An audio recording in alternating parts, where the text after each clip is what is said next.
Hello, hello, and welcome to Oakland Horizons, episode 55 review, and the action doesn't stop. We've got a crazy setup as the Elite Four is at Naranja Academy to challenge your students on the Terrestrial course. This is just a friendly thing, winning or losing here doesn't really mean anything. Of course, it's a great chance to train and get stronger. Immediately, how cool of a concept is that?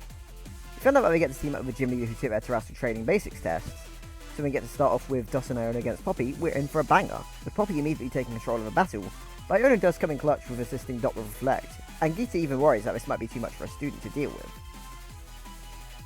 I like how Poppy has the upper hand with her Pokemon working in unison, as Tinkaton blocks a Water Gun and Copperajah blocks a Liquidation, and even counters Reflect Brick Rake.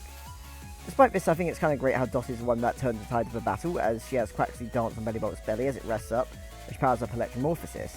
If Dot supposedly has a smart battle style, she's showing it here, making use of her past experience with Iono and using a Pokemon's ability to its fullest extent, as she uses a Terrestrialized Quaxly to hold off Tinkaton, as she has a chance to dazzle like she learned.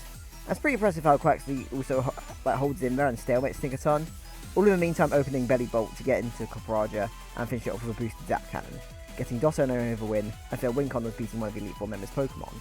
It really is just a crazy cool little matchup, seeing Dot and Iona work together in pretty much perfect unison. It's just amazing.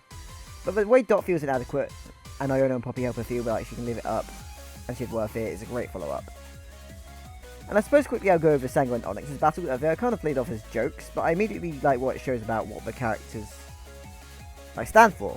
As you know, Sango has Glalie explode and takes out Glalie, Kofi's Log Trio, Larry's Oricorio and Flamigo, which is kind of an insane feat, but loses her battle to her anger, as she's about winning no matter the cost, while Onix lost his battle to Rika as his Garganacl was protecting to Espathra. He wasn't willing to let Espathra go down, as he's being honourable in not letting his teammate go down for his own benefit. They're complete polar opposites, which really highlights why Sango and Onix are a funny little pair. And we get Peak as Brassius arrives and invites Roy to the field.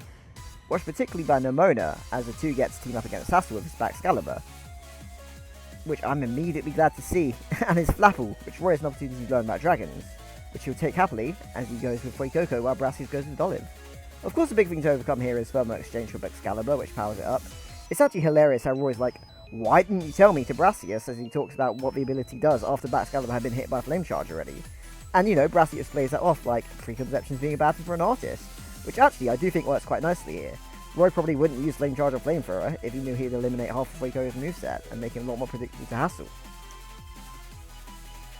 Brassius keeps calling this battle his and Roy's art and is willing to follow Roy's lead when Roy has an idea, as Seabomb and Flamethrower force Hassel's Pokemon to protect. Hi, editing Tom here. I noticed I didn't mention the big spectacle of this battle, which is Roy and Brassius using a Helping Hand boosted Flamethrower, which Hassel takes control of with a twist and has Baxcalibur jump in, freeze it, and completely power up with Thermal Exchange. I think it's so sick, as it's pointed out that he's powering up their move and completely twisting it to his advantage. It's him using their art making his own piece with it, and very much almost taking a win, as if it weren't for the teamwork that Brassius had in store, with Dolive taking Fuecoco down with a Grass Knot. Glaive Rush would have absolutely just destroyed Fuecoco there.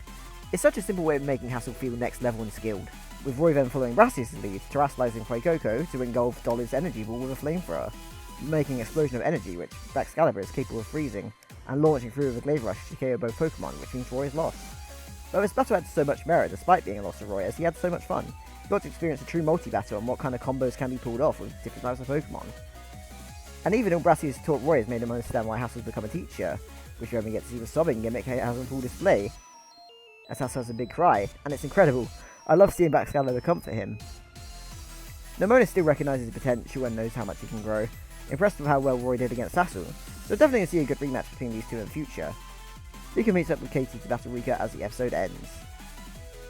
So this is just a great episode. I don't really think I have much to say in hindsight. It's just really enjoyable watching Roy and Dot team up with two gym leaders to have guided their paths against bigger opponents, both coping with a power disparity pretty well. It's just amazing. And Poppy and Hassel both help them realise something. Dot thinking about being able to live it up, and Roy seeing the potential combinations mixed to match her Pokemon, even the opponents. Honestly, give this one a watch if you hadn't. It's very worth a watch. Also, it brings out the Kanto music, so that's Peak.